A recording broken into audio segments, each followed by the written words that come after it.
அதாவது திருநாவுக்கரசர் பெருமானுடைய பதிகம் இது. சமணர்கள் வந்து நாவுக்கரசர் பெருமான் வந்து சாமியுடைய திருவருளால சைவத்துக்கு வந்த உடனே அவரை பல்வேறு துன்பங்கள் படுத்துவதற்காக மன்னன் மூலமா பல துன்பங்கள் படுத்தாங்க. அப்ப ஒரு கல்லுல கட்டி கடல்ல போட்டு அவரை கொல்வதற்காக முயற்சி பண்ணதுல இந்த பதிகம். அப்ப திரு நாவுக்கரசர் பெருமான் இந்த சொட்டுநைவதியின் பதிகத்தை பாராயணம் செய்வது சொல்வத அந்த கல்லாகப்பட்டது அப்படியே மிதந்து வந்து கரையேறிச்சு. அதனால தீராத துன்பத்துல நம்ம வந்து அவதிப்படும் பொழுது இந்த பதிகத்தை நம்ம பாராயணம் செய்வது போன்றதால் இறைவன் நிச்சயமா நாவுக்கரசர் பெருமான அந்த கடல் இருந்து கல் மிதக்கி எப்படி கரை சேர்த்ததோ அது போல இறைவன் நம்மளுக்கு துன்பத்துல தான் நீக்கி கரை சேர்ப்பாரு.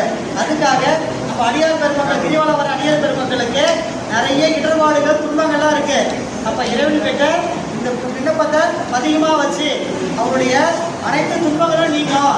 நாவுக்கரசர் பெருமானுக்கு எப்படி அந்த துன்பங்கள்லாம் நீங்கி சுவாமி கல்லறை பதிவு கொண்டாரோ அதுபோல மக்களுடைய அறியாமை என்ற துன்பங்கள் எல்லாம் நீங்கி அவங்களுக்கும் சாமியுடைய திருவருள் தரணும் அப்படின்னு சாமி கிட்ட விண்ணப்பமா வச்சு இந்த சொட்டுநைவதி பதிகத்தை நம்ம பாராயணம் பண்ணலாம். அதனால இந்த பதிவு பாடுங்க. திருச்சிற்றம்பலம் 4ஆம் திருமுறை பண் காந்தார பஞ்சமம்.